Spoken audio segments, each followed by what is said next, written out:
Gül gibi sararıp soldum. Eyvah, eyvah, ey. Kendim ettim, kendim buldum. Kendim ettim, kendim buldum. Gül gibi sararıp soldum. Eyvah, eyvah, ey.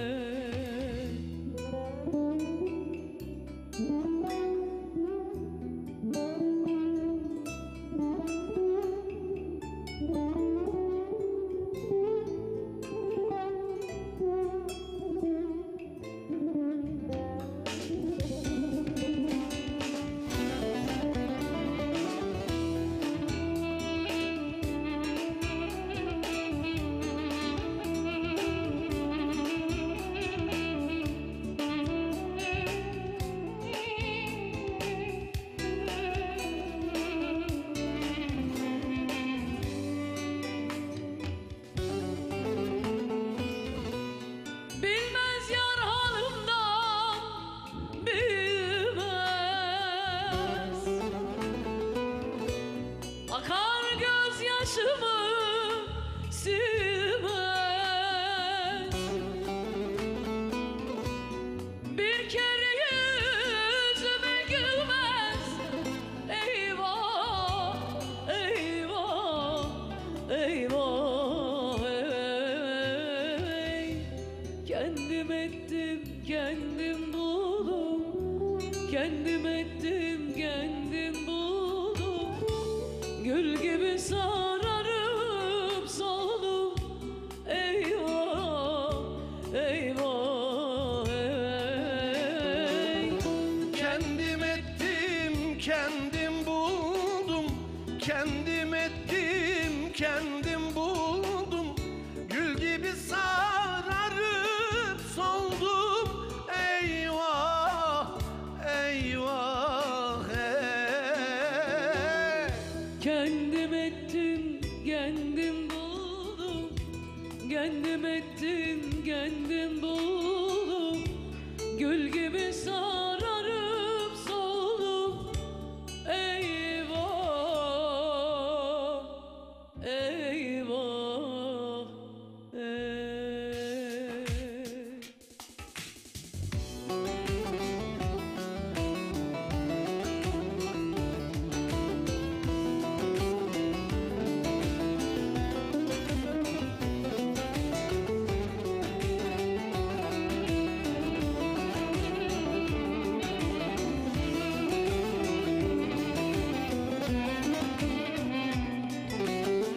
Hoca namazını engin mi sandın? Ayağında butik zengin mi sandın? Her olur olmazı dengin mi sandın?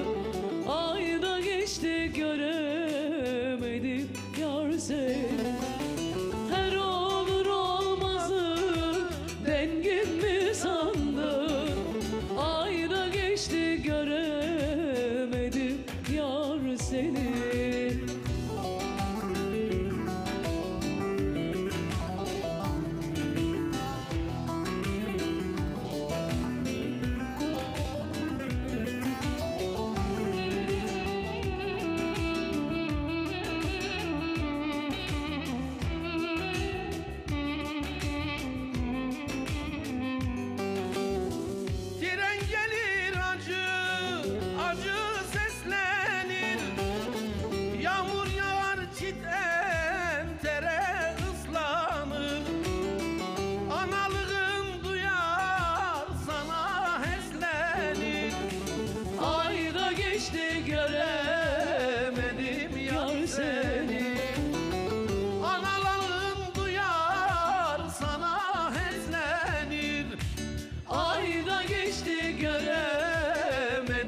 Merdivenden tıkır bakır inişi, Tığlaşır altın ile gümüşün.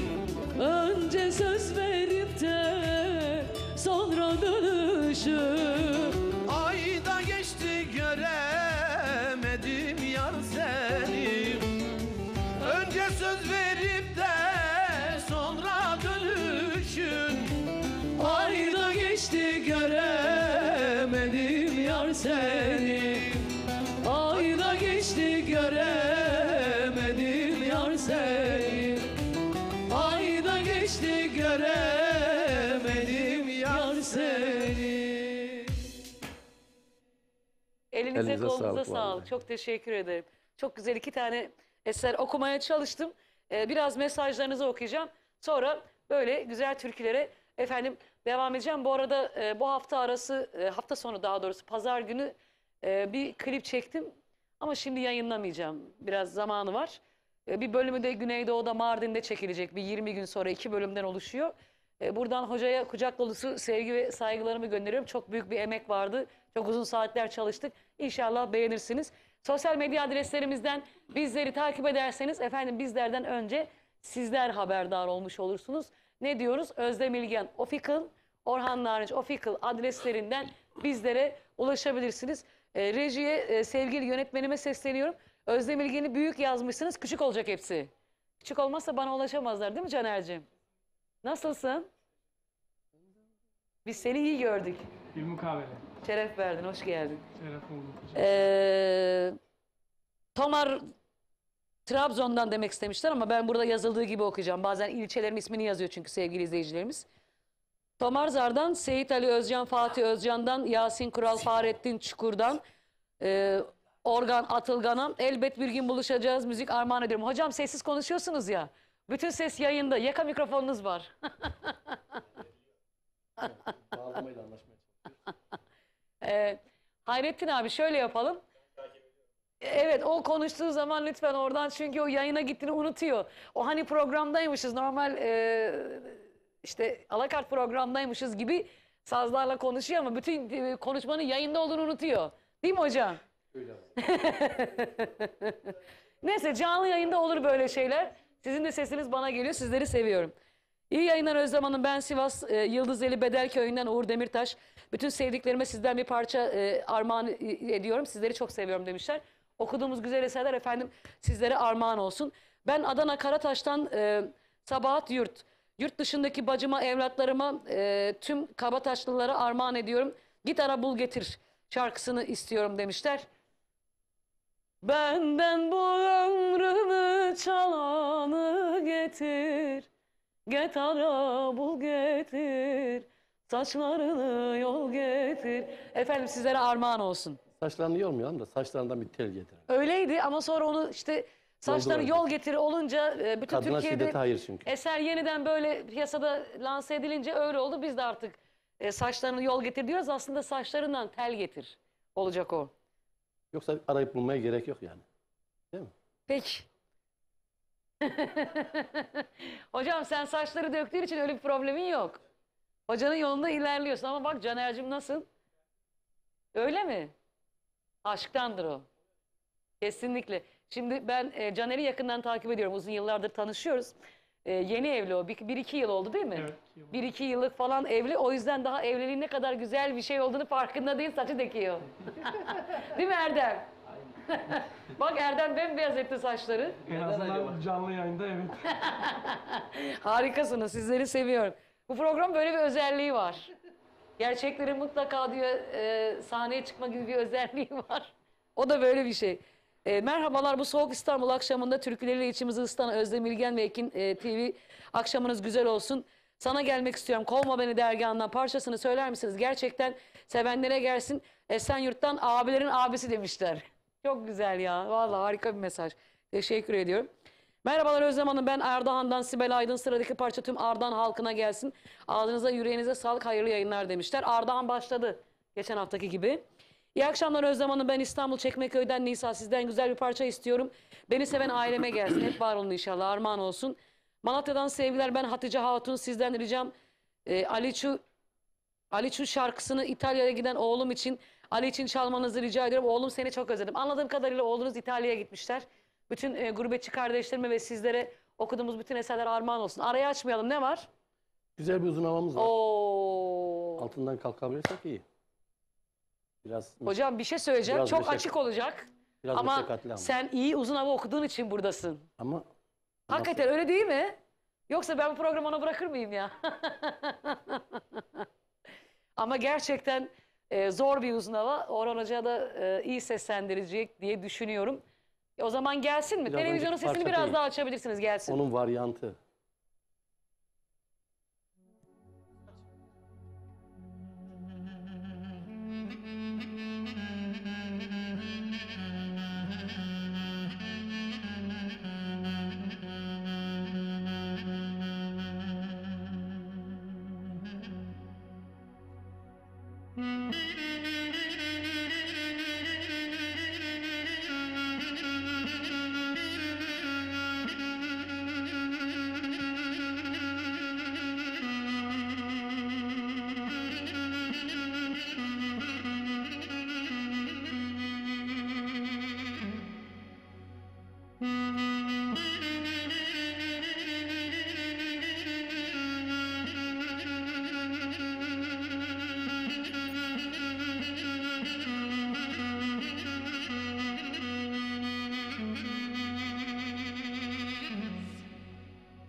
Ben de bu dünyaya geldim geleli.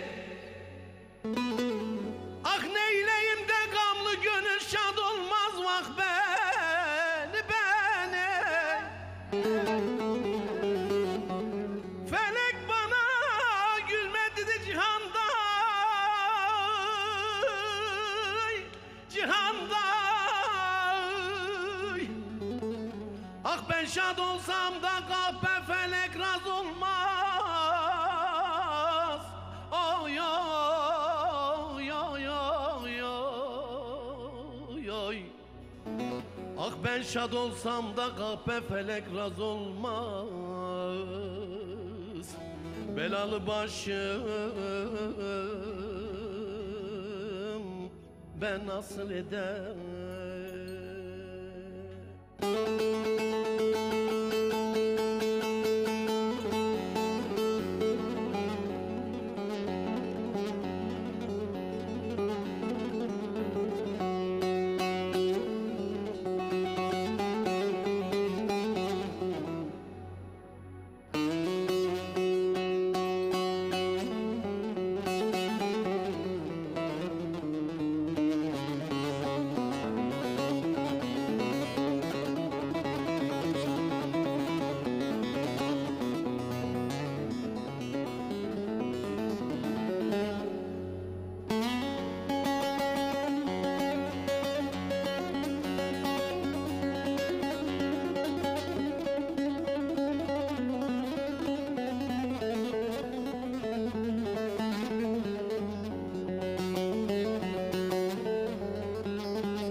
Bilmem şu feleğin nesi var bende, nesi var bende vah beni.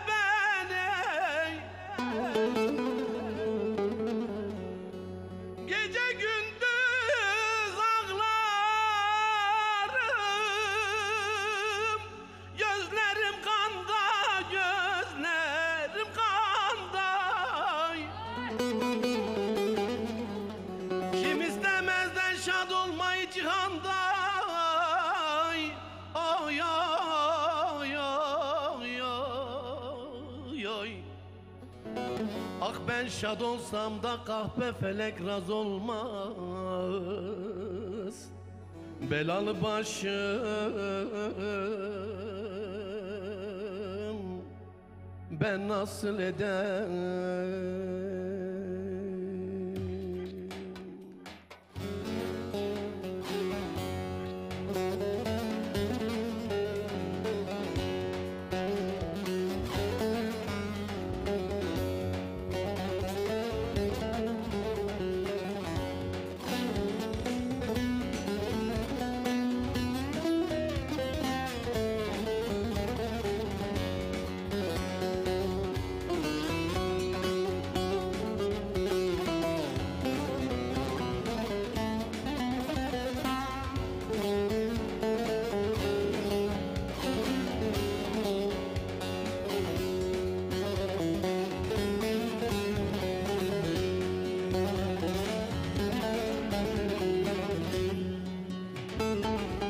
Ah o gözlerini sevdiğim dilber, sana bir sözüm var diyemiyorum.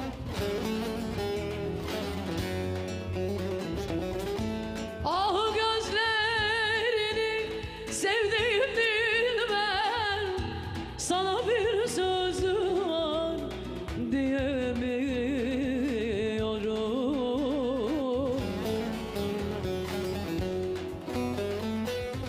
Bilmem deli miyim, Mecnun gezerim. Sırrımı ellere diyemiyorum. Derdimi ellere diyemiyorum. Bilmem deli miyim, Mecnun gezerim. Sırrımı ellere diyemiyorum. Derdimi ellere diyemiyorum.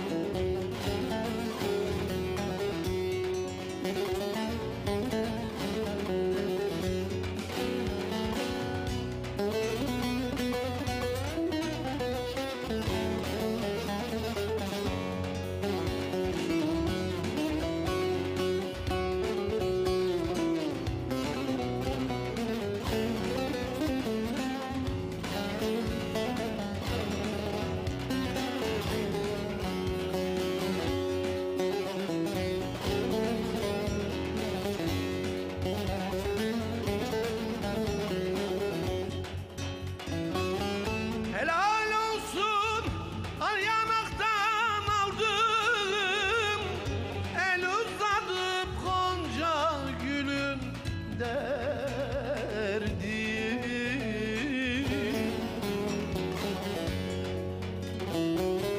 Helal olsun, al yanaktan aldım, el uzadım koca gülün derdi.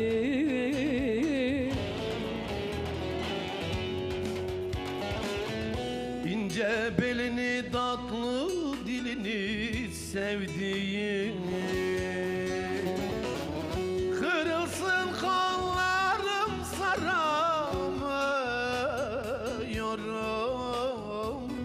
Kırılsın kollarım saramıyorum. İnce belini tatlı dilini sevdiğim, kırılsın kollarım saramıyorum. Kırılsın kollarım saramıyorum. İnce belini tatlı dilini sevdiğim, Kırılsın kollarım saramıyorum.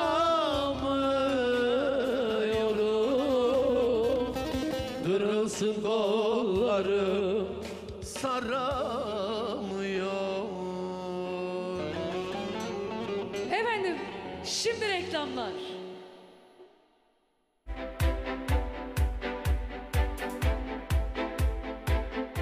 Sevgili izleyenler, herkese merhabalar. Şu anda bizler Ekin Gayrimenkul olarak Lüleburgaz Çiftlikköy'deyiz. Çiftlikköy'de çok güzel bir projeye imza attık. Bu bölgede 3 ayrı etapımız var. Şu anda 1. etap üzerindeyiz. Gerçekten havası güzel, oksijeni bol. Ben de köy hayatını özledim diyenler varsa aranızda ve yatırım yapmak istiyorum diyenler varsa 1. etapta yerinizi almakta geç kalmayın. 300 metrekare parsellerimiz 329.000 TL yerine 289.000 TL. Evet, yanlış duymadınız. 329.000 TL yerine 289.000 TL'ye buradan bir parsel sahibi olabilirsiniz. 1. etapımızda toplam 50 parsel var. Elinizi çabuk tutun. Hafta içi hafta sonu servislerimiz mevcut. Ekran altında numaramız var. Bir de ben söylemek istiyorum. 0212 486 39 00 0212 486 39 0. Kısmi vade seçeneğimiz var. Takas seçeneğimiz var. Arazimiz hemen asfalta cephe. Kadastro yolu var. Evet, gördünüz zaten. Görüntüleri de görüyorsunuz. Hemen arkamızda bungalov ev var. İşte burada şu anda yaşayan var. Hafta sonları geliyor, pikniğini yapıyor ailecek. Gerçekten konum olarak güzel bir bölgede. Bulunduğumuz yerde elektrik yakın ve yine Seyitler tren istasyonu var yürüme mesafesinde. Bu da çok önemli bir ayrıntı. Yani ileride burası faaliyete geçtiği zaman Küçükçekmece'den çıkıyorsunuz hızlı trenle, yarım saatte arazinize kadar geliyorsunuz ve yürüme olarak da maksimum 5 dakika, 1 kilometre bile yok. Tren istasyonu durağına. Bu durakta oradan Babaeski'ye, daha önce satmış olduğumuz yerlere kadar gidebiliyorsunuz. Evet, 300 metrekare parsellerimiz 329.000 TL yerine 289.000 TL. 0212 486 39 00 0212 486 39 00. Lüleburgaz'ı benim anlatmama gerek yok. Lüleburgaz'ı herkes biliyor. Biliyorsunuz Kırklareli'nin en büyük ilçelerinden birisi, organize sanayi bölgesiyle. Binlerce çalışan var sanayi bölgesinde. Yüzlerce fabrika var. Bu bölgeden yer aldığınız zaman kazanmama şansınız yok.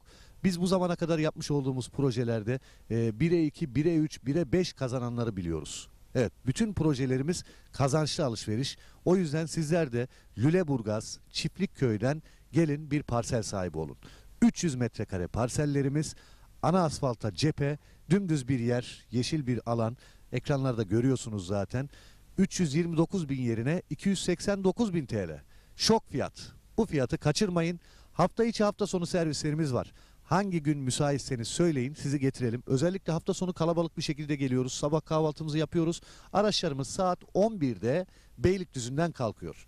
Beylikdüzü'nden hep birlikte geliyoruz. Arazimizde sunumumuzu yapıyoruz. Arzu edenler beğeniyor. Tapunuzu hemen alıyorsunuz. Önce tapunuzu alıyorsunuz. Sonra ödemenizi yapıyorsunuz. Evet, görüyorsunuz ne kadar güzel. Hobi bahçesi yapmış. Ekranda gördüğünüz yerleşimin hemen yanında, tren istasyonuna çok yakın konumda olması bir artıdır. Lüleburgaz'a da 15 dakika mesafede araçla. Lüleburgaz gerçekten çok büyük bir sanayi kenti, organize sanayi bölgesi. Bu bölgeler, işte denize yakın bölgeler, nüfusun arttığı bölgeler ve sanayiye yakın olan bölgelerden arazi, toprak sahibi olduğunuz zaman mutlak kazanıyorsunuz. Minimum 1'e 2 diyebilirim. Yani seneye burası şu anda 289.000 liraya zaten indirimli alıyorsunuz. Bakın 40.000 TL bir indirim var. Seneye belki burası işte 600.000 lira olacak.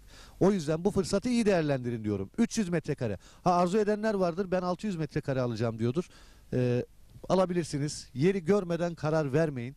Gördüğünüz zaman zaten anlattığımızı göreceksiniz. Burada Çiftlikköy bölgesinde 3 etapımız var. Şu anda 1. etapta satışımız başladı. 1. etapta benim bulunduğum yer. Evet, kadastro yolunun şu anda ben üzerindeyim. Arkamda bungalov ev var. Hobi bahçesi yapılmış, etrafı çevrilmiş. Sizler de aynı şekilde yapabilirsiniz. Yine drone çekimlerimizde görüyorsunuz işte. Yine hobi bahçeleri var, evler var, binalar var. İnsanlar burada bir yaşam sürüyor. Yaşam merkezinin hemen yanı başında ve özellikle söylüyorum, burası çok önemli. Tren istasyonuna yürüme mesafesinde ve bu fırsatı da değerlendirin derim. Ekin Gayrimenkul olarak bu zamana kadar hep kazandırdık. Bundan sonra da kazandırmaya devam edeceğiz. Etap 1. 0212 486 39 çift 0. 329.000 TL yerine kısa süreliğine 289.000 TL. Çağrı atmanız yeterli. Hemen tapunuzu alıyorsunuz. Bundan kolayı yok. Evet, dediğim gibi belki yetişmeyebilir paranız. Kısmi vade seçeneğimiz var. Takas imkanımız var. Evet, 300 metrekareden başlıyor. 600 alabilirsiniz. Bir dönüme yakın alabilirsiniz. Artık hem bütçenize hem zevkinize göre. Yer çok güzel. Dümdüz bir alan. Ana asfalta cephe. Hızlı tren istasyonuna yürüme mesafesinde. Kadastro yolunun yanında. Yerleşime yakın. Lüleburgaz Sanayi Bölgesi ve Çiftlik Köyü'nün içinde birinci etap. 329.000 TL yerine 289.000 TL kısa süreliğine. Bu fırsatı değerlendirin. Numaramızı tekrar ediyorum. 0212 486 39 çift 0. Çağrı atmanız yeterli. 0212 486 39 çift 0.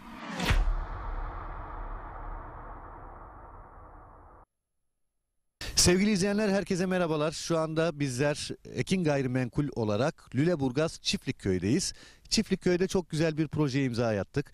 Bu bölgede 3 ayrı etapımız var. Şu anda birinci etap üzerindeyiz. Gerçekten havası güzel, oksijeni bol. Ben de köy hayatını özledim diyenler varsa aranızda ve yatırım yapmak istiyorum diyenler varsa birinci etapta yerinizi almakta geç kalmayın.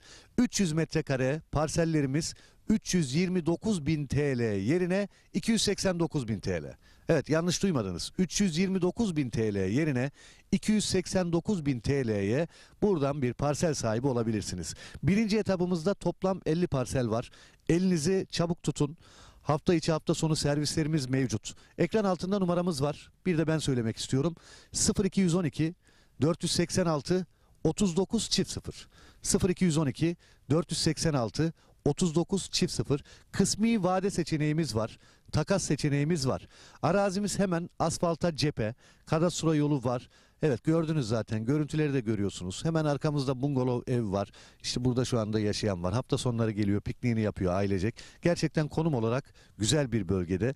Bulunduğumuz yerde elektrik yakın ve yine Seyitler tren istasyonu var yürüme mesafesinde. Bu da çok önemli bir ayrıntı. Yani ileride burası faaliyete geçtiği zaman Küçükçekmece'den çıkıyorsunuz hızlı trenle, yarım saatte arazinize kadar geliyorsunuz ve yürüme olarak da maksimum 5 dakika, 1 kilometre bile yok. Tren istasyonu durağına, bu durakta oradan Babaeski'ye, daha önce satmış olduğumuz yerlere kadar gidebiliyorsunuz. Evet, 300 metrekare parsellerimiz 329.000 TL yerine 289.000 TL. 0212 486 39 çift 0. 0212 486 39 çift 0. Lüleburgaz'ı benim anlatmama gerek yok. Lüleburgaz'ı herkes biliyor. Biliyorsunuz Kırklareli'nin en büyük ilçelerinden birisi, organize sanayi bölgesiyle. Binlerce çalışan var sanayi bölgesinde. Yüzlerce fabrika var. Bu bölgeden yer aldığınız zaman kazanmama şansınız yok. Biz bu zamana kadar yapmış olduğumuz projelerde 1'e 2, 1'e 3, 1'e 5 kazananları biliyoruz. Evet, bütün projelerimiz kazançlı alışveriş. O yüzden sizler de Lüleburgaz Çiftlikköy'den gelin bir parsel sahibi olun. 300 metrekare parsellerimiz, ana asfalta cephe, dümdüz bir yer, yeşil bir alan. Ekranlarda görüyorsunuz zaten. 329.000 yerine 289.000 TL. Şok fiyat. Bu fiyatı kaçırmayın. Hafta içi hafta sonu servislerimiz var. Hangi gün müsaitseniz söyleyin, sizi getirelim. Özellikle hafta sonu kalabalık bir şekilde geliyoruz. Sabah kahvaltımızı yapıyoruz. Araçlarımız saat 11'de Beylikdüzü'nden kalkıyor. Beylikdüzü'nden hep birlikte geliyoruz. Arazimizde sunumumuzu yapıyoruz. Arzu edenler beğeniyor. Tapunuzu hemen alıyorsunuz. Önce tapunuzu alıyorsunuz, sonra ödemenizi yapıyorsunuz. Evet, görüyorsunuz ne kadar güzel. Hobi bahçesi yapmış. Ekranda gördüğünüz yerleşimin hemen yanında, tren istasyonuna çok yakın konumda olması bir artıdır. Lüleburgaz'a da 15 dakika mesafede araçla. Lüleburgaz gerçekten çok büyük bir sanayi kenti, organize sanayi bölgesi. Bu bölgeler, işte denize yakın bölgeler, nüfusun arttığı bölgeler ve sanayiye yakın olan bölgelerden arazi, toprak sahibi olduğunuz zaman mutlak kazanıyorsunuz. Minimum 1'e 2 diyebilirim. Yani seneye burası şu anda 289.000 liraya zaten indirimli alıyorsunuz. Bakın 40.000 TL bir indirim var. Seneye belki burası işte 600.000 lira olacak. O yüzden bu fırsatı iyi değerlendirin diyorum. 300 metrekare. Arzu edenler vardır, ben 600 metrekare alacağım diyordur. Alabilirsiniz. Yeri görmeden karar vermeyin. Gördüğünüz zaman zaten anlattığımızı göreceksiniz. Burada Çiftlikköy bölgesinde 3 etapımız var. Şu anda 1. etapta satışımız başladı. 1. etapta benim bulunduğum yer. Evet, kadastro yolunun şu anda ben üzerindeyim. Arkamda bungalov ev var. Hobi bahçesi yapılmış, etrafı çevrilmiş. Sizler de aynı şekilde yapabilirsiniz. Yine drone çekimlerimizde görüyorsunuz işte yine hobi bahçeleri var, evler var, binalar var. İnsanlar burada bir yaşam sürüyor. Yaşam merkezinin hemen yanı başında ve özellikle söylüyorum burası çok önemli. Tren istasyonuna yürüme mesafesinde ve bu fırsatı da değerlendirin derim. Ekin Gayrimenkul olarak bu zamana kadar hep kazandırdık. Bundan sonra da kazandırmaya devam edeceğiz. Etap 1. 0212 486 3900 329.000 TL yerine kısa süreliğine 289.000 TL. Çağrı atmanız yeterli. Hemen tapunuzu alıyorsunuz. Bundan kolayı yok. Evet, dediğim gibi belki yetişmeyebilir paranız. Kısmi vade seçeneğimiz var. Takas imkanımız var. Evet, 300 metrekareden başlıyor. 600 alabilirsiniz. Bir dönüme yakın alabilirsiniz. Artık hem bütçenize hem zevkinize göre. Yer çok güzel. Dümdüz bir alan. Ana asfalta cephe. Hızlı tren istasyonuna yürüme mesafesinde. Kadastro yolunun yanında. Yerleşime yakın. Lüleburgaz Sanayi Bölgesi ve Çiftlikköy'ünün içinde 1. etap. 329.000 TL yerine 289.000 TL kısa süreliğine. Bu fırsatı değerlendirin. Numaramızı tekrar ediyorum. 0212 486 3900. Çağrı atmanız yeterli. 0212 486 3900.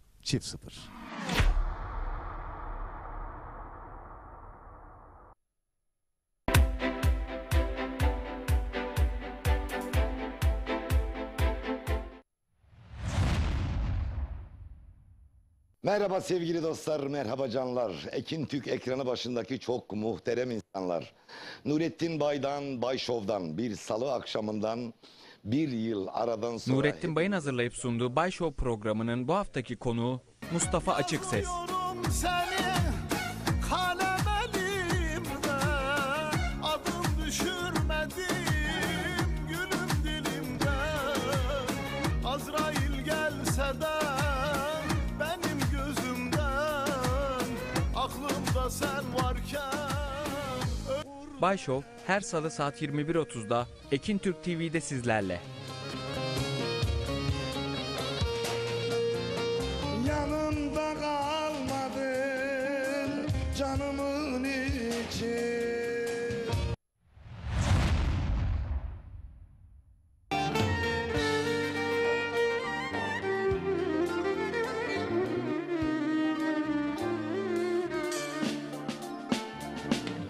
Bugün zulüm, bugün ölüm. Bugün benim görüş günüm. Dolandım. Yürekteki Ezgiler programının bu haftaki konukları Cihan Kılavuz, Gözlerimi gözler olmuş, gittim desem yalan olur.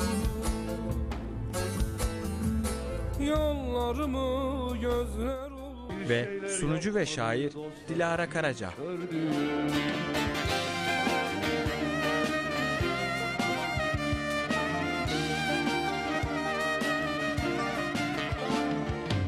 Ezen mi çok bu dünyada, ezilen mi çok?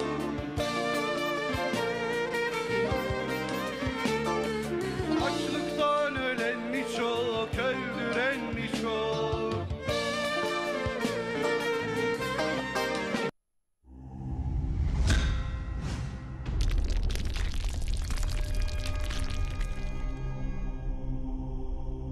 Bizi izlemeye devam edin.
derman arar iken derde düş oldum. Derman arar iken derde düş oldum. Ağlama gözlerim, Mevla kerimdir. Ağlama gözlerim, Mevla kerimdir.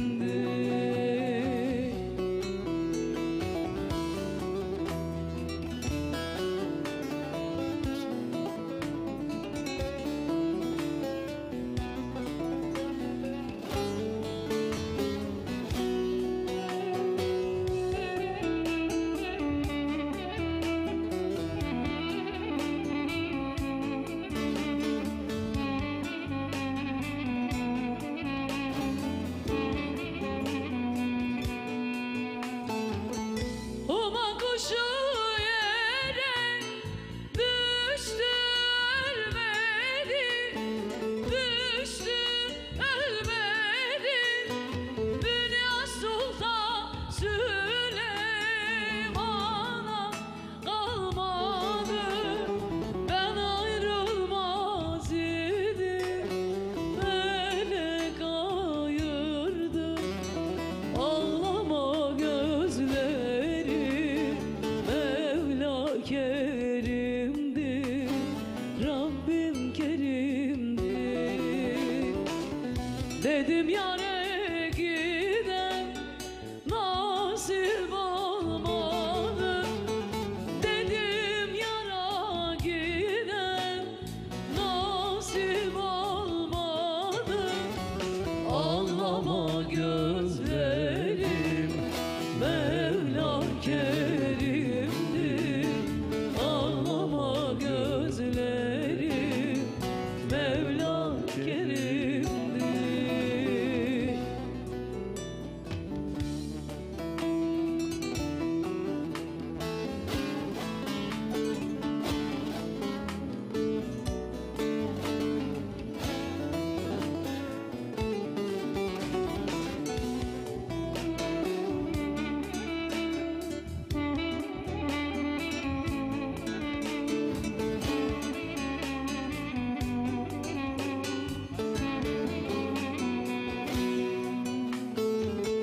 Bir sultan Allah'ım böyle buyurdu, böyle buyurdu.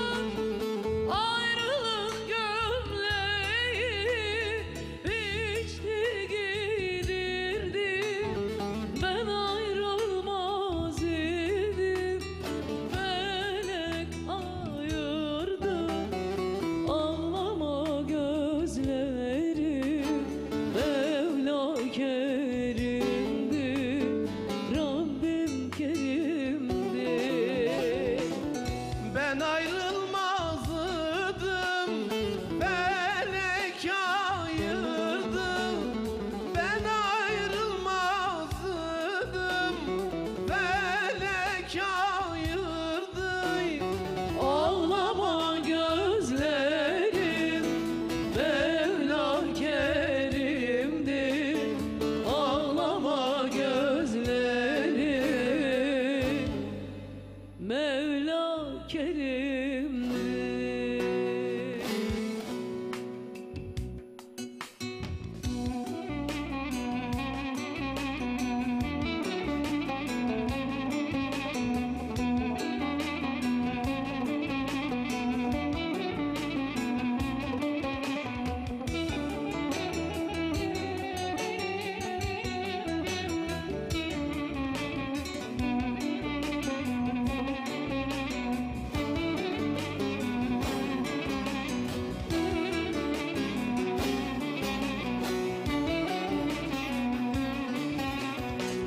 Kara gözlüm kar yağdırdın başıma.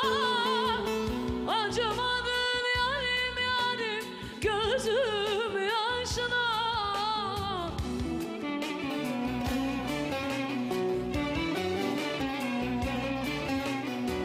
Sevdan ile yandım, sevdan ile yandım. Sen de benim gibi yan kara gözlüm, yan kara gözlüm. Sevdan ile yandım, aşkın ile yandım yandım yara ateşine. Sen de benim gibi yan kara gözlüm, yan kara gözlüm.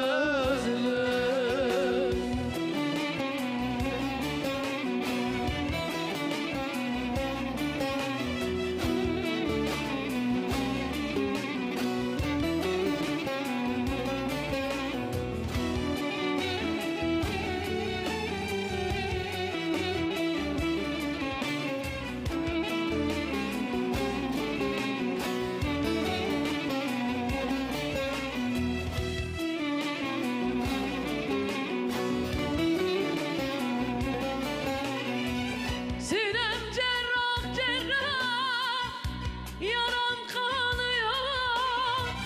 Gönül erdeminde yar yar seni arıyor.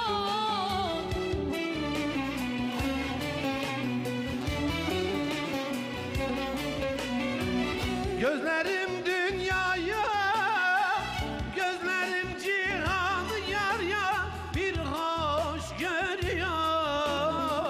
Çekildi gözümden can kara gözlüm, can kara gözlüm.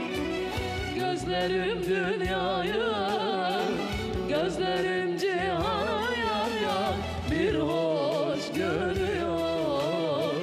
Çekildi gözümden can kara gözlüm, can kara gözlüm.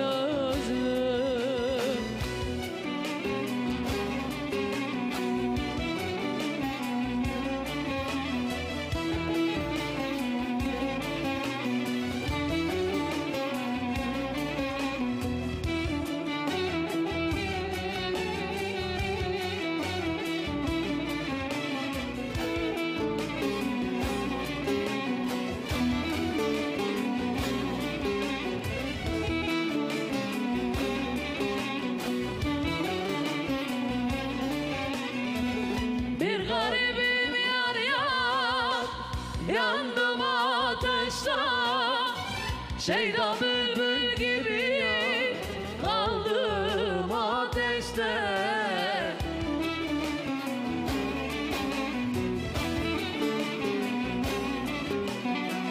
Adını söylerim, adını söylerim yar yar en son nefeste. Dünyadan vazgeçti can kara gözlüm, can kara gözlüm.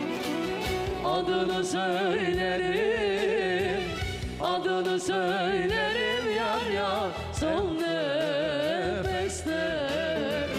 Dünyadan vazgeçti can kara gözlüm, can kara gözlüm. Vay vay vay. Elinize vay, kolunuza vay. sağlık. Çok teşekkür ediyorum. Harikasınız. İlk defa okudum ama çok güzel bir eser ya. Evet. İlk defa çaldı. Yalan söyleme. İlk defa çalıyor olsan oradan bu sazın aranamesi, röprizi iki defa diye oradan böyle böyle yapar mısın? Ha, kime anlatıyorsun sen? Sen bunu çok çalmışsındır. Çünkü senin yaşın büyük. Bak Erdem gibi, Caner gibi 18 yaşta değilsin ki benim gibi yani. Bir hoca bir sen. Harikasınız. Elinize kolunuza sağlık. Efendim mesajlarınıza devam edeceğim. İyi yayınlar. Ordu, Gölköy, Düzyayla, Demirtaş'tan Necati Yalman. Sıradaki türküyü Gebze'de oturan kızıma, bacılarıma, Yücel'e, oğluma, torunlarıma, gelinime, eşime armağan ediyorum. Hayırlı akşamlar, hayırlı yayınlar demişler. Efendim çok teşekkür ediyorum. Sağ olun. İyi akşamlar Özlem Hanım, Orhan Bey. Her salı günü sizi özlemle bekliyoruz. Ardahan, Hanak köyü, Pınar köyünden Yonca Aydın sıradaki parçayı tüm köy halkına istiyorum demişler. Efendim armağan olsun. Hayırlı yayınlar Özlem Hanım. Ben Ardahan köyünden bir dakika bir şey söyleyeceğim. Hakikaten Hanak köyü komple bizi izliyor. Çünkü 3-5 tane mesaj var aynı köyden önümde. Anıl Aydın, Orhan Bey'den ne olacak söylemesini istiyorum.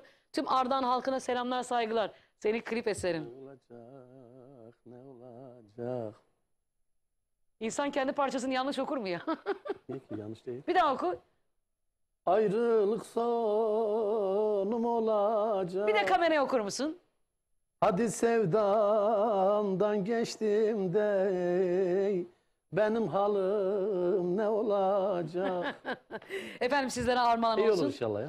Merhaba, ben Hatay Terzi Hoyuk köyünden İsmail Sapçı. Sizden bir şarkı istiyorum. Teşekkürler demişler. Efendim bir şarkıdır, okuduğumuz bütün eserler sizlere armağan olsun. İyi yayınlar, ben Nurşen Polat Adıyaman'dan yazıyorum. Ruhumda Sızı eserini rica ediyorum demişler. Hayırlı yayınlar, Ardahan Hanak'tan Birgül Orhan Bey'den Anam eserini çalarsanız sevinirim demişler. Bu arada senin o eserin senden patladı, söyleyeyim. Sosyal medyada ana sayfada, o yüzden bu kadar çok istek geliyor. Anam derken kendi parçan olduğunu biliyorsun değil mi? Evet anlıyorum da ne yapsak, onu okusak mı? Yok, bugün için söylemiyorum. He, tamam. İyi yayınlar, ben Ankara'dan Özcan Göktaş, Orhan kardeşimden Erzurum Tay'dan okursanız, yani Erzurum'dan bir eser okursanız memnun oluruz Üç tane demişler. Erzurum eseri geliyor. Ankara'ya Özcan amcaya kocaman kucak dolu sevgi ve saygılarımı gönderiyorum. 3 tane arka arkaya Erzurum eseri göndereceğiz. Çünkü geçen hafta ve ondan önceki hafta Erzurum ve Ağrı bayağı bir yarış halindelerdi. Onlara 3 tane parça göndereceğiz. Efendim armağan olsun. Bursa Orhan Gazi'den Derviş Turgut, sıradaki parça Biricik Eşim Saniye'me gelsin demişler. Efendim gelsin. İyi yayınlar Özlem Hanım. Ben Kahramanmaraş Dereli Mahallesi'nden Eyüp Aksu Mihriban türküsünü sizden istiyoruz demişler. Merhabalar, ben Gaziantep'ten Veysel Yılmaz, sıradaki şarkıyı eşim Cennet ve çocuklarım için istiyorum demişler. İyi akşamlar, ben Kütahya'dan Bekir Suca. Başarıların daim olsun, sizden bir isteğim olacak. Mümkünse kahpe felek sana nettim neyledim. Kestin mümkünümü çarelerimi. Aman aman dağlar duman, geçti zaman ben dayanamam. Yazıyorum, önümüzdeki hafta okuyacağım. Kahpe felek sana nettim neyledim. Bak, aha yazıyorum bak. Ki acaba kendi yazımı okuyabilir miyim ki, ben bilmiyorum ki. Kahpe felek. Valla yazımı ben okuyamıyorum. Sana nettim neyledim. Önümüzdeki hafta muhakkak sizlere okuyacağım. Hayırlı akşamlar Özlem Hanım. Akkuş Kurtboğaz Yaşar Elifoğlu ailesine hastane önünde incir ağacı rica ediyorum demişler. Bu arada eğer şifa bekleyen hastalar varsa Rabbim hepsine acil şifalar, Şafi ismiyle şifa versin inşallah. Hayırlı akşamlar Özlem Hanım. Akkuş Kurtboğaz Yaşar Elifoğlu ailesine eser istiyorum demişler. İyi akşamlar, iyi yayınlar. Ben Sevda İstanbul'dan, can parçam Ahmet'im seni çok seviyorum. Sıradaki parça sana gelsin demişler. Bütün Ahmetlere armağan olsun. Çünkü hangi Ahmet olduğunu bilmiyoruz. Soyadını yazmamış sonuç itibariyle. Can parçam Ahmet deyince bütün Ahmetlere gidiyor. Ama onun can parçası Ahmet'e gitsin. Tamam, soyadını yazsaydı 12'ne giderdi. Soyadını da yaz bebeğim. Sevdacığım. Soyadını yazdığı zaman ifşa olacak. Özellikle yazmıyor. Orhan hocam bu konularda çok tecrübeli ya. O yüzden Yani kendini ele vermemek için soy isim vermiyor. Erdem, gördün değil mi? Tecrübe böyle bir şey. Biz buna tecrübe diyoruz. Bak, isim soy isim yazarsa kim olduğunu belli edermiş. Hocam harikasın, yemin ediyorum. Bilen kendini biliyor. Harikasınız, yemin ederim. İyi akşamlar, hayırlı yayınlar Özlem Hanım ve Orhan Bey. Ben Ankara'dan Hacer, sizleri severek dinliyorum. Sizden Ayşem'in Yeşil Sandığı türküsünü rica ediyorum. Bütün dinleyenlere gelsin. Şiir gibi maşallah demişler. olun. Nasıl konuştum? Şiir gibi. Teşekkür ediyorum, harikasınız. İyi yayınlar Orhan Bey ve Özlem Hanım. Ben Samsun Çarşamba İstiklal Mahallesi'nden Yaşar Öksüz, sizden Mihriban'ım türküsünü istiyorum. Sevdiklerime gelsin, özellikle eniştem Hakan Eroğlu ve Elmas Eroğlu için çocuklarıma, eşim Akgül Öksüz'e gelsin, teşekkür ediyoruz demişler. Bu arada unutursun Mihriban'ım bu. Benim burada canlı yayında okuduğum var. Ekin kanalında yayında. Orada izleyebilirsiniz. Çok da güzel bir kayıt. Sizlere armağan olsun. Bir mesaj daha okuyayım, sonra eserlere geçelim. Selamlar olsun, iyi yayınlar. Kemaliye Kabataş köyünden Ali Kısakol. Özlem Hanım'dan bir türkü istiyorum. Derdim çok küçük, hangisine yanayım, çalarsanız sevinirim demişler. Efendim okuduğumuz bütün güzel eserler sizlere armağan olsun. Gelsin mi? Ne var sırada? 3 tane Erzurum var. Oo. Böyle yapma zaten. Peki, gelsin.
Kız canımdan çok sevdiğim Erzurum,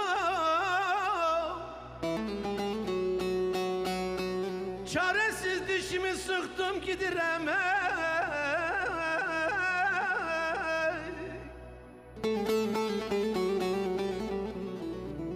Ele gafillerden darbe yedi gururum, kaderime boyun büktüm gidirem hey.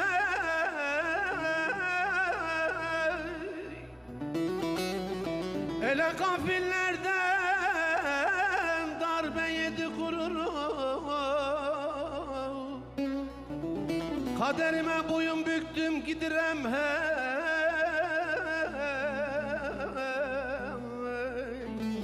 Gidirem hey.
Sırtıma verdiler sitem yükünü,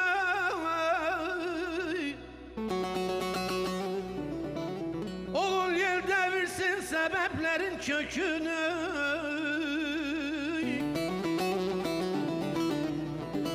El 50 yıldır beklediğim ekini harmana dökmeden yaktım gidirem hey. El 50 yıldır beklediğim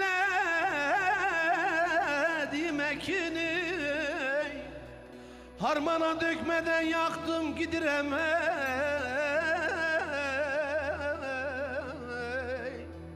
Gidirem hey.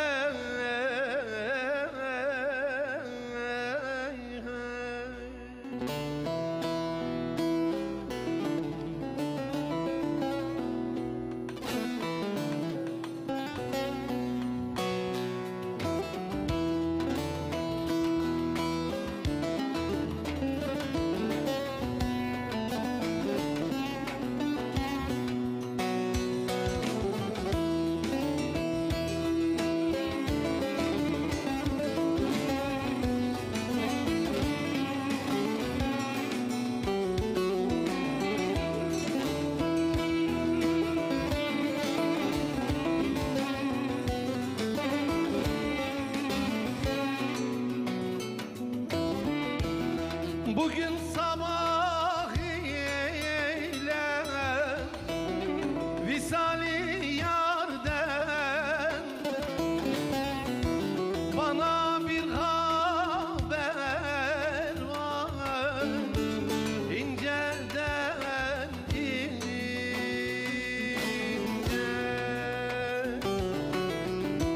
O bu yüzer tarım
elmayı daldan al, al elmayı daldan al, daldan alma yerden al, daldan alma yerden al.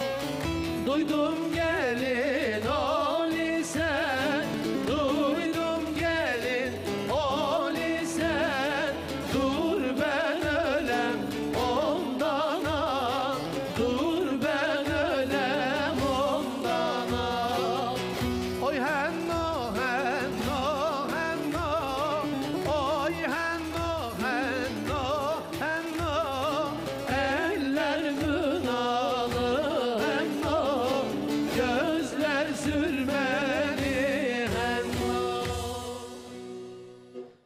Evet. Erzurum'a biraz seyahat Erzurum'a, yaptık. Kars'a, Ardahan'a, Gümüşhane'ye, Bayburt'a kucak dolusu sevgiler olsun, armağan olsun. Elinize kolunuza sağlık. Harikasınız. Hesapta olmayan 2 eser daha sen zurnayı çıkarınca Evet. dedik ki yani zurna çıkınca olmaz. Olmazsa olmaz dedik. 2 eser daha bağladık. Birkaç tane mesaj okuyacağım. Ne kadar var reklam arasında Doğukancığım? 15 dakika. O zaman 1-2 eser okuyup hemen nereye geçiyor? Sırada ne var? Çok güzel 2 tane Hicaz eser var. Diyarbakır Köseli Köyü'nden Melike Ceylan'a sizin aracılığınızla çok selamlarımı iletiyorum. Orhan hocamdan Melike halama uzun hava hediye etmesini istiyorum demişler. 2 tane uzun hava okudu. Melikeciğim sana armağan olsun. İyi yayınlar. Afyonkarahisar'dan Muhammed var ol, sıradaki parçalar aileme armağan olsun. Olsun efendim. Ben Diyarbakır'dan Seyit Aslan, Orhan Bey'den ve Özlem Hanım'dan Hasretin Bağrımı Yaktı Yakıyor şarkısını abim Recai Aslan ve arkadaşları Değer Tokur, Mertcan Tokur, Ahmet Bayram, Kadir Yaşar ve bütün arkadaşlarına gelsin, çalarsanız sevinirim elbet bir gün demişler. Selamünaleyküm, iyi akşamlar. Ben Hikmet Aydın, Sinop Boyabat'tan yazıyorum. Sizlerden ışıkları söndürün, ağlamak istiyorum parçasını istiyorum demişler. Bu hafta repertuarda var çünkü birkaç haftadır istiyordunuz. O yüzden bu hafta repertuarı aldım. Hocam Fahriye hemşerilerinden selamlar var. İyi akşamlar. Fahriye hemşerilerim. Çorum'dur. Ha evet, nasıl biliyor? İyi akşamlar, ben Çorum'dan Celal Düzgün, sıradaki parçayı tüm Feruz köylülerine gelsin, Orhan Hoca'ya selamlar demişler. Sağ olsunlar efendim. Fahriye hemşerilerine bir selam gönderir misin şöyle? Bütün Çorum'a selam olsun. Öyle değil, o Çorum'u duyalım yani. Bütün Çorum'a selam olsun. Harikasınız. İyi ki varsınız. Özlem Hanım, iyi akşamlar. Ben Darende Şugul Mahallesi'nden Mustafa. Ardahan'da hemşirelik yapan kızım Esra, arkadaşlar için ben yanarım yavrum sana, yavrum yanar yavrusuna. Tabiatın kanunu bu. Koyun meler kuzusuna. Çok güzel bir eser. Hocam bu kaleminiz not alır mısınız Evet. önümüzdeki hafta? Tamam. Size zahmet. Çünkü hakikaten benim de çok sevdiğim, Mustafa abiden çok sevdiğim bir eser. Bir tane daha mesaj okuyacağım. Çok mesajınız var. Gerçekten çok teşekkür ediyorum. Hayırlı akşamlar. Ben Aksaray'dan Kadir Uzun, Mehmet Altan, Türkeş. Altan'a gelsin sıradaki parçalar. Gelsin efendim. Ne var sırada? Haydi bakalım gelsin.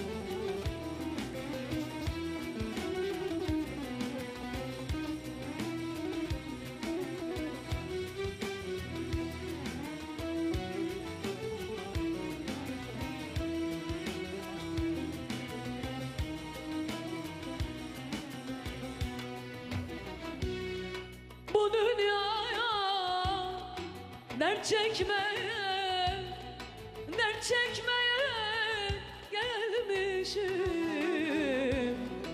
Ak yerine karaları, karaları giymişim. Ben feleğin sillesini yemişim. Beni kırsan, taşa çalsan, derde salsan ne çıkar? Beni kırsan, taşa çalsan, derde salsan ne çıkar?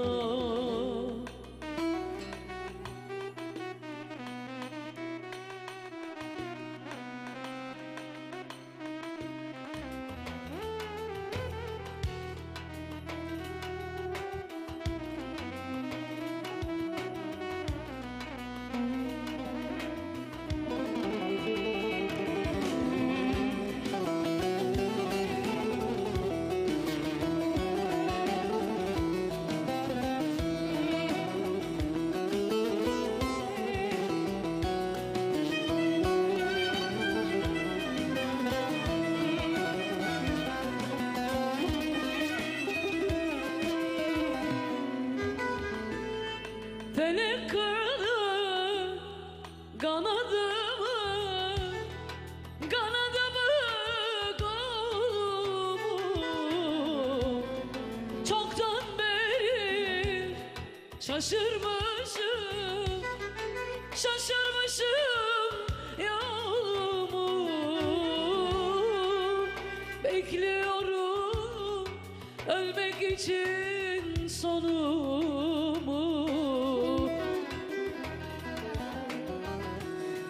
Beni kırsan, taşa çalsan, derde salsan ne çıkar?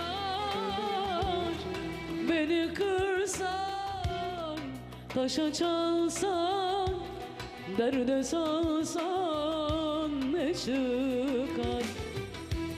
Beni kırsan, taşa vursan, derde salsan ne çıkar? Beni kırsan, taşa vursan, derde salsan ne çıkar?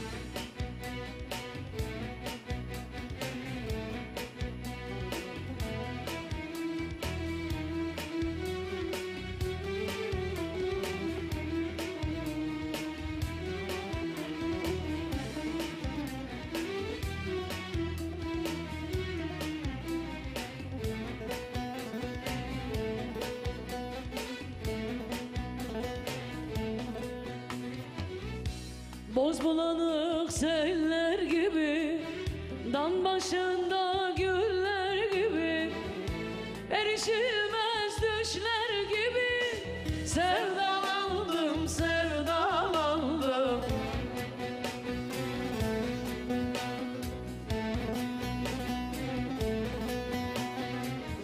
Gözler başka, kirpik başka, gülüşleri bir bambaşka. Nasıl düşmez gönül aşka? Sevdalandım, sevdalandım, sevdalandım, sevdalandım.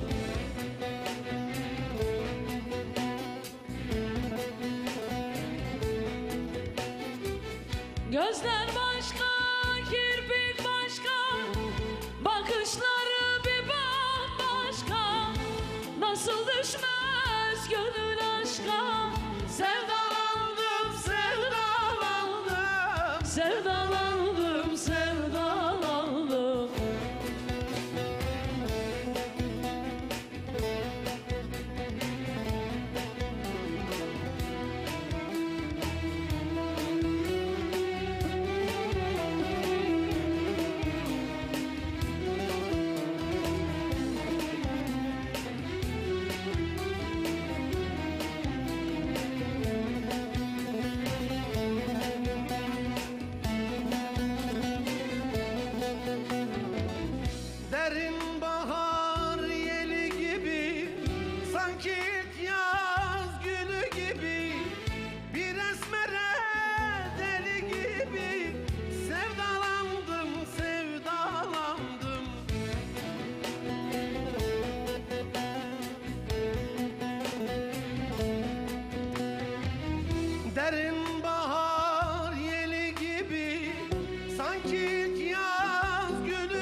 bakışları bir bambaşka. Nasıl düşmez gönül aşka. Sevdalandım, sevdalandım, sevdalandım, sevdalandım.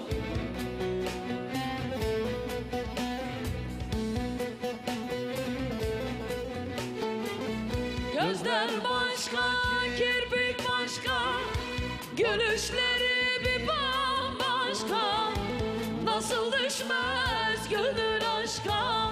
Sevdalandım, sevdalandım, sevdalandım, sevdalandım. Sevdalandım, sevdalandım.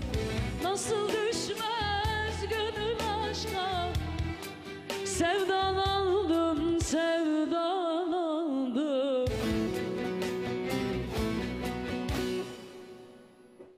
Elinize sağlık. Arkadaşlarım geçmemişlerdi parçayı. Benim de çocukluğumdan beri bende var. Bir tek şeyde var eser. Duygu... Benle sen... Ama çok güzel bir eser değil mi ya? Çok güzel. Bunu geçelim. Sağlamını tekrar yapalım ama bence güzel oldu. Evet, evet. Abdülhamit de çok Caner'cim seviyorum. harikasın ama senin gibi bir ustada böyle Evet, bir ara eser veriyoruz. olmalı. Reklamlara giriyoruz. Reklam mıyız? Evet. Şimdi reklamlar.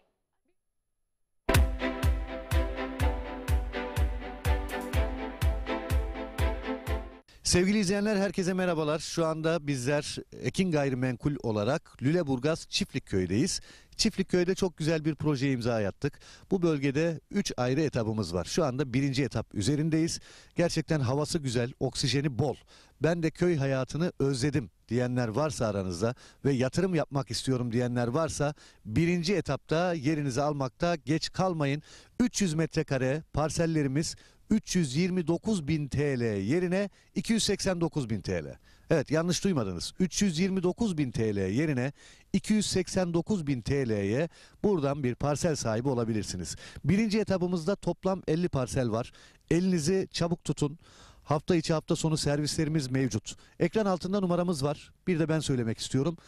0212 486 39 00 0212 486 39 0 kısmi vade seçeneğimiz var. Takas seçeneğimiz var. Arazimiz hemen asfalta cephe. Kadastro yolu var. Evet, gördünüz zaten. Görüntüleri de görüyorsunuz. Hemen arkamızda bungalov ev var. İşte burada şu anda yaşayan var. Hafta sonları geliyor, pikniğini yapıyor ailecek. Gerçekten konum olarak güzel bir bölgede. Bulunduğumuz yerde elektrik yakın ve yine Seyitler tren istasyonu var yürüme mesafesinde. Bu da çok önemli bir ayrıntı. Yani ileride burası faaliyete geçtiği zaman Küçükçekmece'den çıkıyorsunuz hızlı trenle yarım saatte arazinize kadar geliyorsunuz ve yürüme olarak da maksimum 5 dakika 1 kilometre bile yok. Tren istasyonu durağına, bu durakta oradan Babaeski'ye daha önce satmış olduğumuz yerlere kadar gidebiliyorsunuz. Evet, 300 metrekare parsellerimiz 329.000 TL yerine 289.000 TL. 0212 486 39 00 0212 486 39 00. Lüleburgaz'ı benim anlatmama gerek yok. Lüleburgaz'ı herkes biliyor. Biliyorsunuz Kırklareli'nin en büyük ilçelerinden birisi, organize sanayi bölgesiyle. Binlerce çalışan var sanayi bölgesinde. Yüzlerce fabrika var. Bu bölgeden yer aldığınız zaman kazanmama şansınız yok. Biz bu zamana kadar yapmış olduğumuz projelerde 1'e 2, 1'e 3, 1'e 5 kazananları biliyoruz. Evet, bütün projelerimiz kazançlı alışveriş. O yüzden sizler de Lüleburgaz Çiftlikköy'den gelin bir parsel sahibi olun. 300 metrekare parsellerimiz, ana asfalta cephe, dümdüz bir yer, yeşil bir alan. Ekranlarda görüyorsunuz zaten. 329.000 yerine 289.000 TL. Şok fiyat. Bu fiyatı kaçırmayın. Hafta içi hafta sonu servislerimiz var.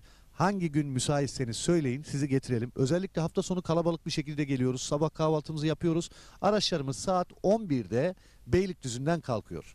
Beylikdüzü'nden hep birlikte geliyoruz. Arazimizde sunumumuzu yapıyoruz. Arzu edenler beğeniyor. Tapunuzu hemen alıyorsunuz. Önce tapunuzu alıyorsunuz. Sonra ödemenizi yapıyorsunuz. Evet, görüyorsunuz ne kadar güzel. Hobi bahçesi yapmış. Ekranda gördüğünüz yerleşimin hemen yanında tren istasyonuna çok yakın konumda olması bir artıdır. Lüleburgaz'a da 15 dakika mesafede araçla. Lüleburgaz gerçekten çok büyük bir sanayi kenti, organize sanayi bölgesi. Bu bölgeler, işte denize yakın bölgeler, nüfusun arttığı bölgeler ve sanayiye yakın olan bölgelerden arazi, toprak sahibi olduğunuz zaman mutlak kazanıyorsunuz. Minimum 1'e 2 diyebilirim. Yani seneye burası şu anda 289 bin liraya zaten indirimli alıyorsunuz. Bakın 40 bin TL bir indirim var. Seneye belki burası işte 600 bin lira olacak. O yüzden bu fırsatı iyi değerlendirin diyorum. 300 metrekare. Ha, arzu edenler vardır, ben 600 metrekare alacağım diyordur. Alabilirsiniz. Yeri görmeden karar vermeyin. Gördüğünüz zaman zaten anlattığımızı göreceksiniz. Burada Çiftlikköy bölgesinde 3 etapımız var. Şu anda 1. etapta satışımız başladı. 1. etapta benim bulunduğum yer. Evet, kadastro yolunun şu anda ben üzerindeyim. Arkamda bungalov ev var. Hobi bahçesi yapılmış, etrafı çevrilmiş. Sizler de aynı şekilde yapabilirsiniz. Yine drone çekimlerimizde görüyorsunuz, işte yine hobi bahçeleri var, evler var, binalar var. İnsanlar burada bir yaşam sürüyor. Yaşam merkezinin hemen yanı başında ve özellikle söylüyorum, burası çok önemli, tren istasyonuna yürüme mesafesinde ve bu fırsatı da değerlendirin derim. Ekin Gayrimenkul olarak bu zamana kadar hep kazandırdık. Bundan sonra da kazandırmaya devam edeceğiz. Etap 1 0212 486 39 0 329 bin TL yerine kısa süreliğine 289 bin TL. Çağrı atmanız yeterli. Hemen tapunuzu alıyorsunuz. Bundan kolayı yok. Evet, dediğim gibi belki yetişmeyebilir paranız. Kısmi vade seçeneğimiz var. Takas imkanımız var. Evet, 300 metrekareden başlıyor. 600 alabilirsiniz. Bir dönüme yakın alabilirsiniz. Artık hem bütçenize hem zevkinize göre. Yer çok güzel. Dümdüz bir alan. Ana asfalta cephe. Hızlı tren istasyonuna yürüme mesafesinde. Kadastro yolunun yanında. Yerleşime yakın. Lüleburgaz Sanayi Bölgesi ve Çiftlikköy'ünün içinde 1. etap. 329 bin TL yerine 289 bin TL kısa süreliğine. Bu fırsatı değerlendirin. Numaramızı tekrar ediyorum. 0212 486 39 0. Çağrı atmanız yeterli. 0212 486 39 0.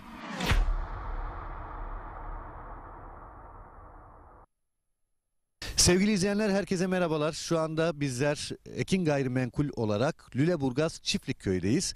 Çiftlikköy'de çok güzel bir proje imza attık. Bu bölgede 3 ayrı etapımız var. Şu anda 1. etap üzerindeyiz. Gerçekten havası güzel, oksijeni bol. Ben de köy hayatını özledim diyenler varsa aranızda ve yatırım yapmak istiyorum diyenler varsa 1. etapta yerinizi almakta geç kalmayın. 300 metrekare parsellerimiz 329 bin TL yerine 289 bin TL.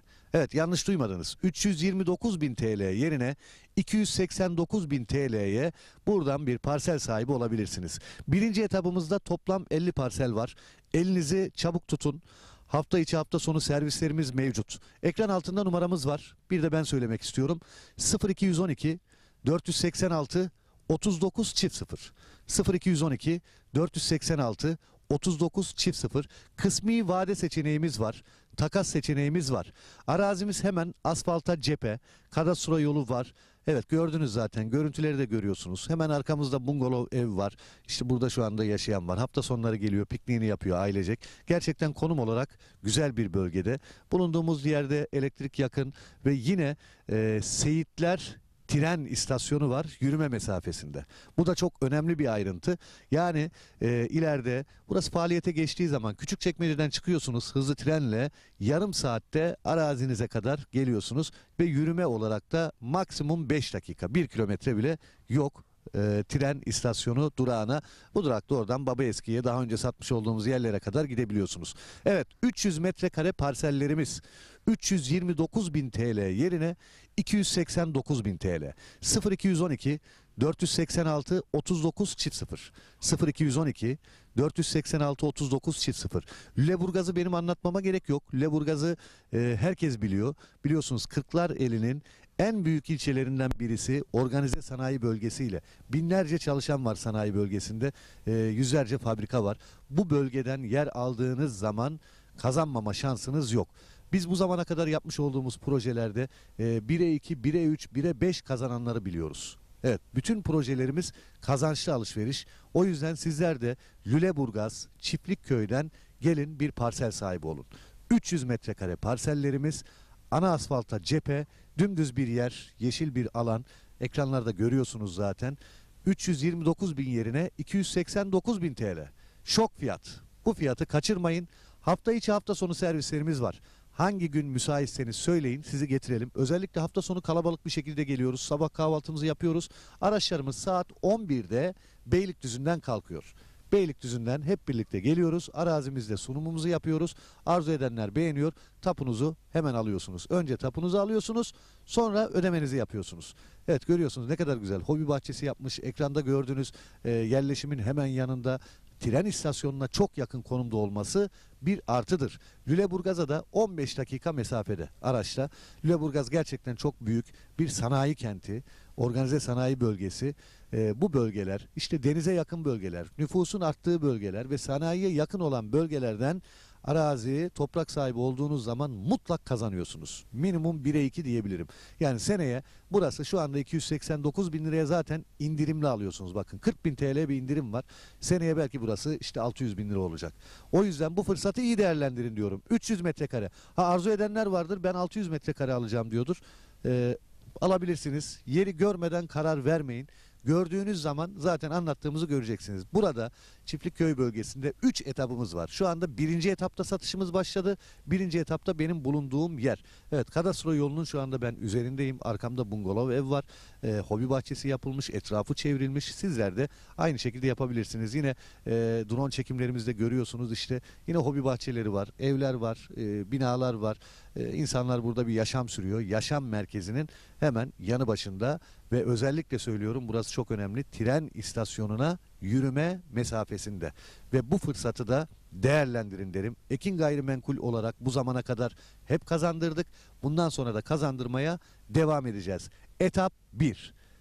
0212 486 39 0. 329 bin TL yerine kısa süreliğine 289 bin TL.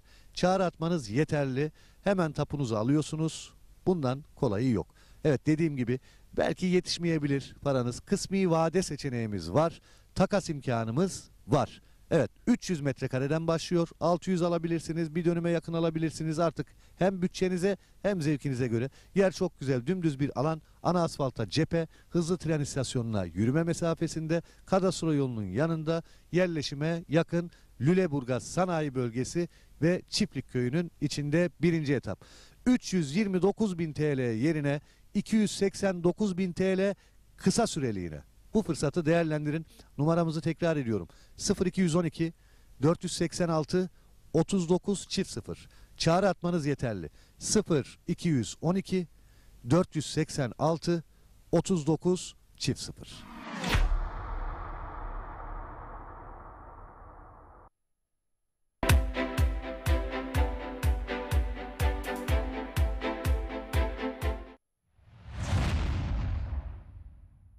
Merhaba sevgili dostlar, merhaba canlar. Ekin Tük ekranı başındaki çok muhterem insanlar. Nurettin Bay'dan, Bay Show'dan bir salı akşamından bir yıl aradan sonra... Nurettin Bay'ın hazırlayıp sunduğu Bay Show programının bu haftaki konuğu Mustafa Açıkses. Seni kalem elimde, adım düşürmedim gülüm dilimde. Azrail gelse de benim gözümden, aklımda sen varken. Bay Show her salı saat 21.30'da Ekin Türk TV'de sizlerle. Yanımda kalmadın canımın içi.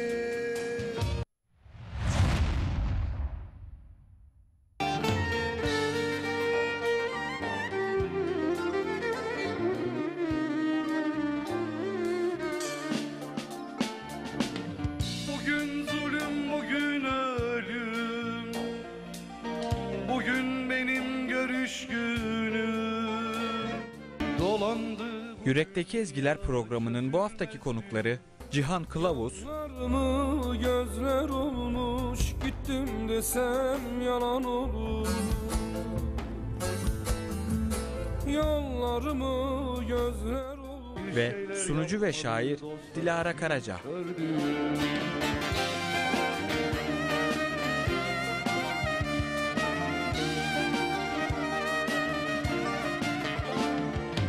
Ezen mi çok bu dünyada, ezilen mi çok?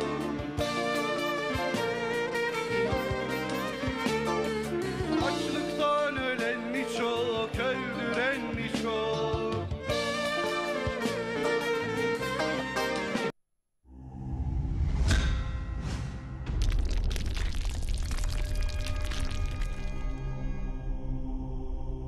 Bizi izlemeye devam edin.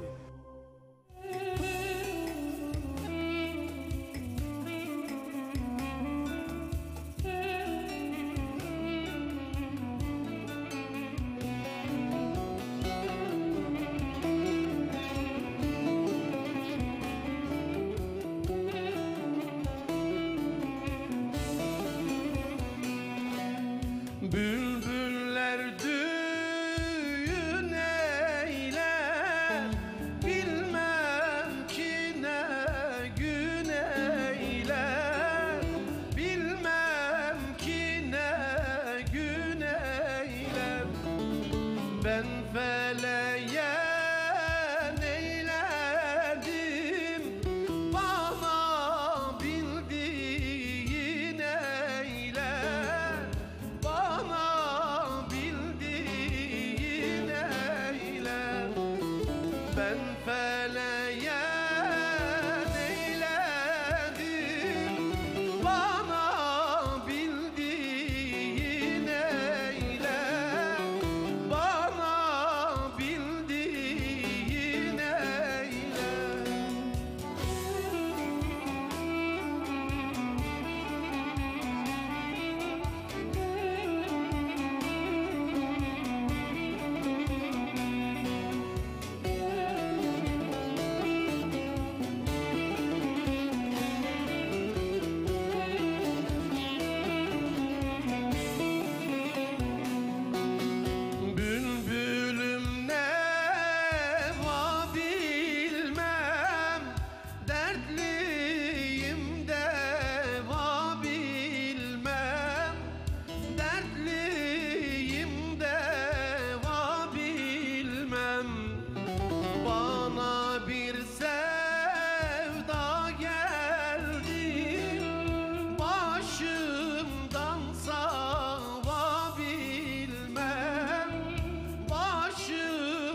Hocam 2 tane ağzınıza güzel sağlık. Urfa parçasıydı. O nereden nereye çıkıyor? Vallahi bilmiyorum Sen nereye nerelere çıktığını. çıkıyorsun öyle? Ben de bilmiyorum nereye çıktı. Vallahi Allah nazardan Sağ saklasın. olasın. Efendim yavaş yavaş Özlem Dolu Ezgilerin sonuna doğru geliyoruz.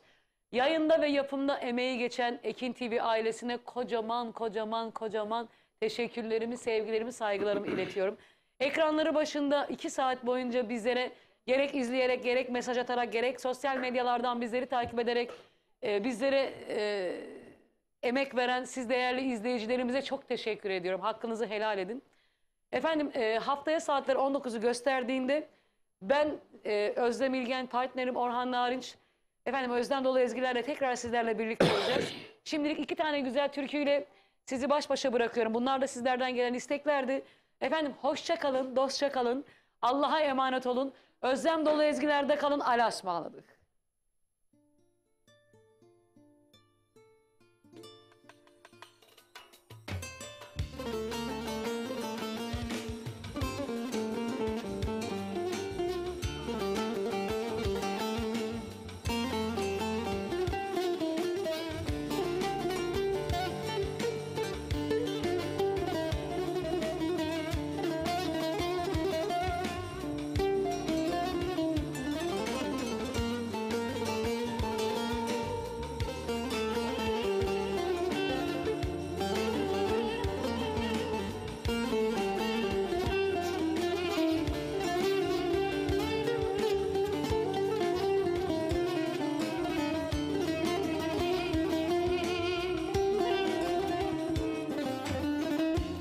Bir başıma hayal edip yüzünü, öyle dalıp dalıp gitmek de güzel. Keman kaşlarını, kara gözünü, seni uzaklarda sevmek de güzel. Keman kaşlarını, kara gözünü, seni uzaklarda sevmek de güzel.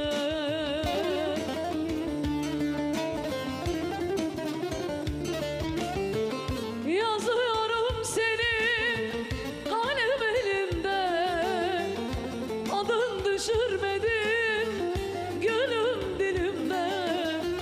Azrail gelse de benim gözümde, aklımda sen varken ölüm de güzel. Yazıyorum seni kalem elimde, adın düşürmedin gülüm dilimden. Azrail gelse de benim gözümden, aklımda sen varken ölüm de güzel.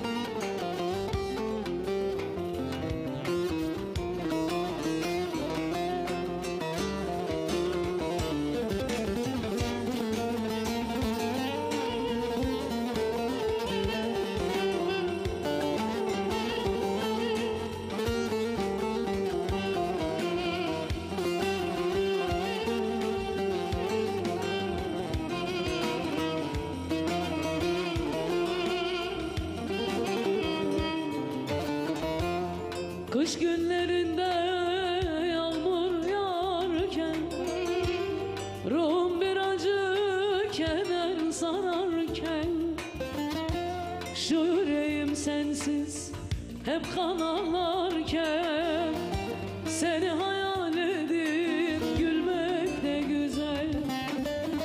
Şu yüreğim sensiz hep kan ağlarken, seni hayal edip gülmek de güzel.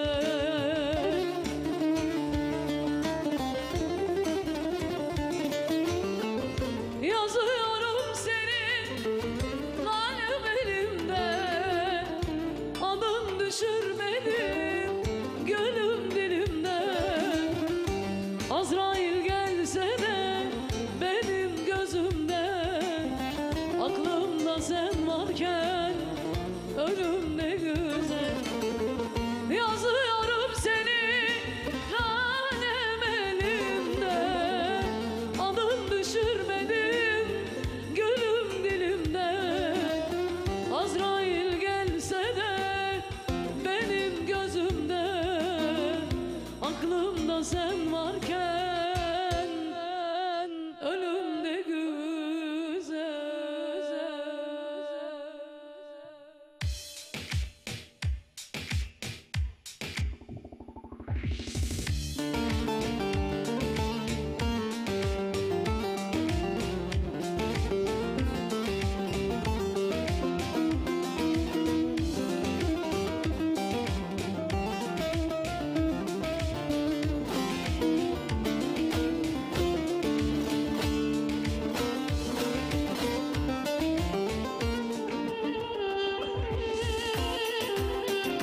çoktur, ne yapsam bilmiyorum. Bugün efkarım çoktur, ne yapsam bilmiyorum. Bırakıp gitti beni, yolunu gözlüyorum. Bırakıp gitti beni, yolunu gözlüyorum. Bırakıp gitti beni, yolunu gözlüyorum. Işıkları söndürüp ağlamak istiyorum. Gözyaşımdan kime ne, onu çok özlüyorum. Gözyaşımdan kime ne, onu çok özlüyorum. Gözyaşımdan kime ne, onu çok özlüyorum. Işıkları söndürün, ağlamak istiyorum. Gözyaşımdan kime ne, onu çok seviyorum. Gözyaşımdan kime ne, onu çok özlüyorum. Gözyaşımdan kime ne, onu çok seviyorum.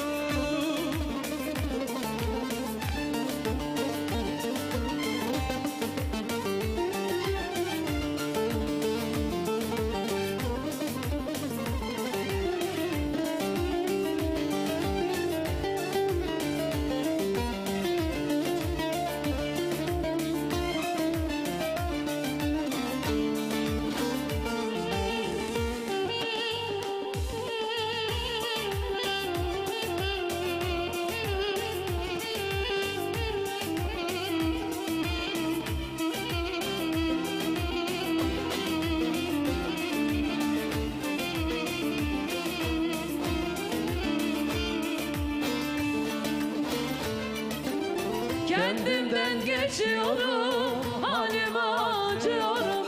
Kendimden geçiyorum, halime acıyorum.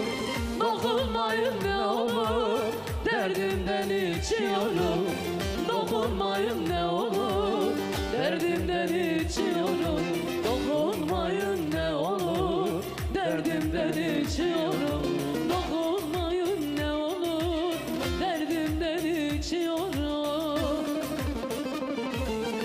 Gözlerimden tütüyor, kabuslar görüyorum. Yakarım bu şehri, onu çok özlüyorum. Yakarım bu şehri, onu çok özlüyorum.